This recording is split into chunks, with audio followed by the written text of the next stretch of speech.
Bismillahirrahmanirrahim. Assalamualaikum warahmatullahi wabarakatuh. Alhamdulillahirabbil alamin wassalatu wassalamu ala asyrafil anbiya'i wal mursalin wa ala alihi wa sahbihi ajmain. Subhanaka la ilma lana illa ma 'allamtana innaka antal alimul hakim. Rabbi shrah li sadri wa yassir li amri wahlul 'uqdatam min lisani yafqahu qawli. Allahumma salli ala Sayyidina Muhammadin wa ala ali Sayyidina Muhammad. Allahumma salli ala Sayyidina Muhammad wa ala ali Sayyidina Muhammad. Asyhadu an la ilaha illallah wa asyhadu anna Muhammadar Rasulullah. Amma ba'd. Alhamdulillah, bersyukur kita hadrat ilahi kerana kita dapat berjumpa pada hari ini. Apa khabar sahabat semua? Di pagi ini Ustazah berpeluang berada di satu kawasan perkelahan di Ulu Selangor. Jadi Ustazah ambil peluang untuk menambah ilmu. Kak ni air sikit. Untuk sedikit mengambil buat video ni untuk kita menyampaikan ilmu dalam suasana yang agak cantik ini. Jadi Ustazah nak bincangkan tajuk istighfar. Istighfar. Kita baca firman Allah Subhanahu wa taala daripada surah Muhammad ayat 19. Fa'lam annahu la ilaha illallah wastaghfir li dzambika walil mu'minina wal mu'minat wallahu ya'lamu mutaqallibakum wa maswaakum. Surah Muhammad ayat 19. Maksudnya beristighfarlah kepadanya atas dosa yang engkau telah lakukan dan bagi dosa yang orang yang berilmu. Sama ada lelaki dan perempuan. Allah mengetahui gerak-geri kamu di dunia dan tempat tinggal kamu di akhirat. Jadi dalam ayat ini Allah menyuruh kita banyakkan beristighfar dalam surah Muhammad ayat 9. Allah menyuruh kita banyakkan beristighfar pada Allah. Kerana kita semua adalah berdosa. Sebab itu banyakkanlah beristighfar sama ada lelaki atau perempuan. Kerana Allah tahu apa gerak-geri kita. Ya. Malaikat sentiasa bersama kita mencatat amalan kita. Oleh itu jika kita terlanjur, maka cepat-cepatlah kita beristighfar dan bertaubat pada Allah. Kerana di samping kita ada syaitan yang sentiasa dan nafsu sentiasa mengajak kita kepada kesesatan. Baik.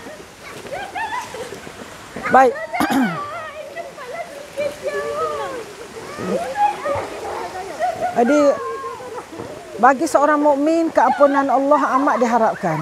Istighfar itulah jalan mendapat jalan untuk kita bertaubat kepada Allah Subhanahu wa taala. Beristighfar itu adalah jalan bertaubat.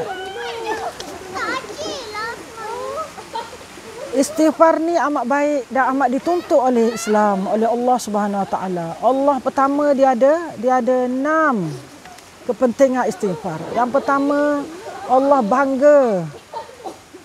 Allah membanggakan zatnya sebagai Maha Pengampun. Allah menunjukkan bahawa Allah adalah zat yang Maha Pengampun. Allah sentiasa menunggu permohonan taubat kita. Maksudnya dari surah Al-Hijj ayat 49, kabarkan pada sekalian hamba-Ku bahawa Akulah yang Maha Pengampun lagi Maha Pengasih. Pertama. Yang kedua, keampunan barangan tawaran Allah. Maka Allah memberi kita satu tawaran supaya mohon ampun dan ia adalah satu tawaran dari Allah. Maksudnya surah Al-Imran ayat 157. Sekiranya kamu terbunuh di jalan Allah atau meninggal dunia, pasti keampunan Allah dan rahmat lebih baik daripada segala yang mereka himpunkan. Yang ketiga, Allah suka orang beristighfar kepadanya. Ya Allah amat suka pada orang yang beristighfar. Ada hadis daripada riwayat Muslim, maksudnya demi yang jiwaku di tangannya, kalaulah kamu tidak pernah melakukan dosa, pasti Allah akan lenyapkan kamu jua lalu digantikan dengan golongan yang melakukan dosa. Mereka pun memohon keampunan daripada Allah, lantas Allah mengampunkan dosa. Yang keempat, Allah sentiasa tolong orang yang suka beristighfar. Jadi siapa nak pertolongan Allah, banyakkanlah beristighfar pada Allah. Sebab itu kita baca bagaimana Rasulullah selepas solat duha dia beristighfar 100 kali pada Allah Subhanahu Wa Taala. Ya, Allahumma innaka afuwun, Allahumma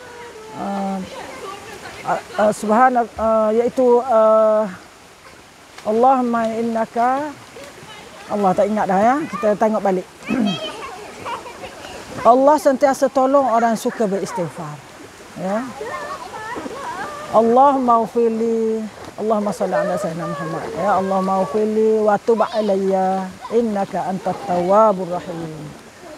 Ini zikir istighfar yang diamal oleh Rasulullah. Allahumma ufili wa tub alayya innaka antat tawwabur rahim. 100 kali selepas solat duha. Siapa yang melazimi istighfar, Allah akan sediakannya untuknya pada setiap kali kesempitan jalan keluar, setiap kebimbangan, kelegaannya, dan merezekikannya dari arah yang tidak pernah disangka-sangka. Riwayat Abu Daud. Siapa yang melazimi istighfar, Allah akan sediakan untuknya pada setiap kali kesempitan jalan keluar, setiap kebimbangan, kelegaan, dan merezekikannya dari arah yang tidak pernah disangka-sangka. Andainya orang yang beristighfar akan diberi akan dibantu oleh Allah keluar dari jalan kesempitan dan akan diberi rezeki yang tidak disangka-sangka. Yang kelima, Rasulullah beristighfar sebanyak 70 kali, ada yang mengatakan sebanyak 100 kali dalam riwayat Muslim, dalam riwayat Bukhari 70 kali. Rasulullah menyuruh beristighfar buat si mati. Ya, sebab tu bila kita dengar orang yang meninggal, kita sebut Allahumma ighfir lahu warhamhu, ya, wa'afihi wa'fu anhu. Yang keenam, Rasulullah menyuruh agar mohon keampunan semasa Lailatul Qadar. Kita baru lepas dengan bulan Ramadan. Allahumma innaka afuwun tuhibbul afwa fa'fu anni. Ya Allah, sungguhnya Engkau Maha Maaf, sukakan kemaafan, maafkanlah kami. Jadi amalan semata-mata, jadi oleh itu keampunan Allah dan rahmat, maka kita hendaklah banyakkan istighfar.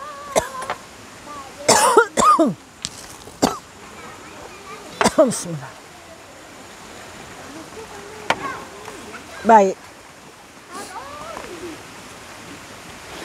Sekarang kita nak lihat ialah jom kita amalkan istighfar agar istighfar sentiasa segar.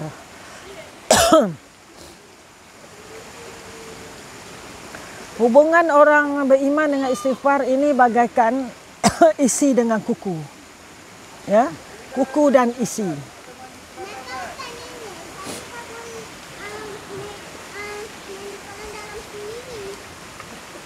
Ya. Mudah saja lafaznya. Ya, jadi orang mukmin ni bagai istighfar tu sentiasa di lidah. Dengan seminit saja kita boleh menyebut sebanyak 100 kali astagfirullah. Tak percaya buatlah, ya.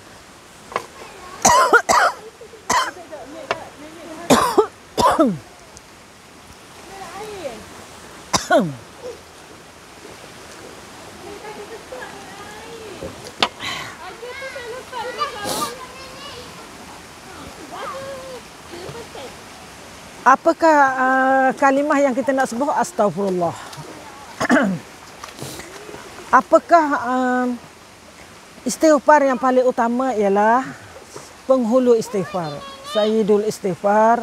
Allahumma anta rabbi la ilaha illa anta khalaqtani wa ana abduka wa ana ala ahdika wa wa'dika mastata'tu. A'udzubika min syarri ma sana'tu. Abu'u laka bi ni'matika alayya wa abu'u laka bi dzambi faghfirli fa innahu la yaghfiru dzunuba illa anta. Itu semua orang tahu lafaz sayyidul istighfar. Lafaz istighfar yang lain ialah astaghfirullahallazi la ilaha illa huwal hayyul qayyum wa atubu ilaih. Itu lafaz kedua. Atau lafaz ketiga, Rabbi ghafirli wa tub alayya innaka antat tawwabur rahim. Rabbi ghafirli wa tub alayya innaka antat tawwabur rahim. Kalau kita sebut Rabbi ghafirli saja pun dalam seminit kita dapat 60 kali, ya. Kalau kita sebut astagfirullahallazi la ilaha illa huwal hayyul qayyum wa atubu ilaih, kita dapat 12 kali seminit. Jadi ya Allah, masa kita berapa ratus ribu minit dalam 24 jam. Tak sudikah kita beristighfar pada Allah dalam 1 minit atau 5 minit? Atau lafaz kelima, Rabbi inni zalamtu nafsi faghfirli. Mengikut surah Al-Qasas. Bismillah.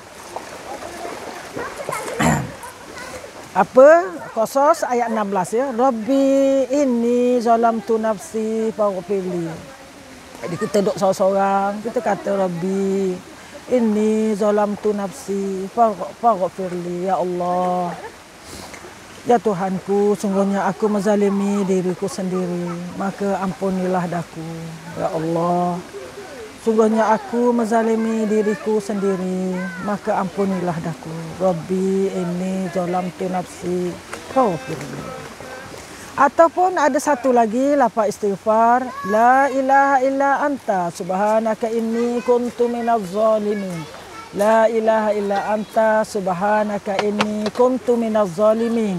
Yang ni kalau kita baca la ilaha illa anta subhanaka inni kuntu minaz zalimin, dalam masa seminit kita boleh 20 kali. Baik, sekarang kita nak lihat ialah bilakah kita nak beristighfar. Rasulullah 100 kali sehari dia beristighfar. Sekarang kita nak lihat ialah bilakah waktu istighfar. Boleh, yang pertama, waktu kita duduk rehat-rehat, kita boleh beristighfar. Ya, yang kedua kita duduk-duduk, kita istighfar. Yang kedua ialah waktu seminit saja boleh beristighfar yang Ustazah sebut tadi.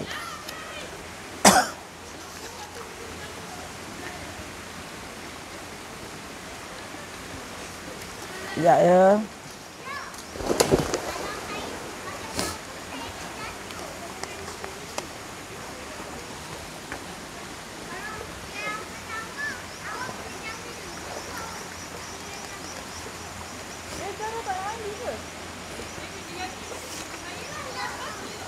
Baik, bilakah waktu kita boleh beristighfar? Ada 12 waktu kita boleh beristighfar. Yang pertama, bila diri terasa berat untuk beramal kerana dosa penghalang semangat beribadah. Jadi sahabat semua, ya, pendengar semua, bila kita rasa malas, dia nak mengaji malas, dia nak buat ibadah, beristighfarlah kerana banyak dosa kita tu penghalang kita daripada melakukan ibadah. Beristighfarlah sebanyak sehingga kita rasa ada dorongan untuk melakukan ibadah. Ya. Yang kedua, kita disuruh istighfar selepas solat sekurang-kurangnya 3 kali, ya, 3 kali. Sebab tu kita istighfar 3 kali. Yang ketiga, sebelum tidur disuruh kita beristighfar. Yang keempat, iaitu pada tengah malam kita bangun, hendaklah banyak beristighfar pada Allah, terutama di waktu sahur. Sebelum masuk subuh kita bangun pukul 5 atau 4:30, banyak kala beristighfar kerana banyak dosa yang kita lakukan. Mohonlah ampun kepada Allah dengan lafaz-lafaz yang Ustazah sebutkan tadi. Dan kita juga beristighfar setiap kali selesai majlis, ya, majlis ilmu, hendaklah kita beristighfar. Yang keempat tu, ya, yang kelima, sambil menunggu lampu isyarat kita boleh beristighfar. Sambil menunggu anak balik sekolah, cucu balik sekolah, kita boleh beristighfar. Sambil menunggu makanan di kedai, kita boleh beristighfar. Sambil menunggu apa lagi? Makanan masak, kita boleh beristighfar. Banyak masa sebenarnya. Sambil menunggu giliran di kaunter, kita tabung haji ke, pergi ke Jakpos ke, kita boleh beristighfar. Kalau tak nak nampak mulut kita bergerak, sekarang musim pakai mask kan? Musim pakai mask. Beristighfar tak nampak dalam mask. Kan? Ataupun pakai niqab, tak nampak. Sekarang musim Covid, pakai je niqab. Istighfarlah. Banyak dapat tu sebenarnya, ya, sahabat semua. Sambil kerja, memandu dan menyapu, memasak, ya, menyusun alat rumah dan sebagainya, boleh beristighfar. Yang ketujuh, ke-8, semasa mendodoikan anak dan cucu-cucu kita, istighfarlah pada Allah dengan suara yang baik. Jangan duk lagu, baca, menyanyi lagu Mak Jaih. Tak ada faedahnya, kan? nyanyi apa penawar rindu. Tu setakat menyanyi je lah tak dapat pahala. Tapi kalau beristighfar kita dapat pahala. Ya. Melatah kita kena istighfar. Bukan sebut benda-benda pelik-pelik. Ya, kalau kita dah mulut kita selalu menebuk benda baik, latah pun benda baik. Ya, kan? Ke-9. Ke-10, setiap kali berdosa terlanjur cakap astaghfirullahalazim allazi la ilaha illa huwa. Tadi duduk berpokok sambil menyapu jumpa jiran. Lepas tu mengumpat pula, maka beristighfarlah pada Allah. 10, setiap kali berdosa dan terlanjur, maka beristighfarlah pada Allah. 11, setiap kali berdosa terlanjur berfikiran buruk sangka pada orang, maka beristighfarlah kita kepada Allah Subhanahu Wa Taala. Yang ke-12, bila kita berdosa kita beristighfar. Yang ke-12, bila diri terasa berat untuk beramal kerana dosa penghalang semangat beribadah, maka beristighfarlah pada Allah Subhanahu Wa Taala. Adik, ustazah rasa setakat ini saja. Adik, ya, setakat ini saja. Beristighfar. Jadi ini dalam buku ini ustazah ceritakan ni adalah dari buku ini. Ini pun Allah suka. Siapa duduk dekat kedai Saleh boleh beli buku ini. Ya, harganya murah saja, RM20 saja ni. Ya. Dan ditunjukkan cara kiraan zikir. Ni. Ya. Ni cara kiraan zikir mengikut jari. Cara kiraan zikir mengikut jari ni jadi kita tak perlu pakai tasbih lagi. Ini cara zikir ikut ruas jari. Ya. Nak balik dah, Meh?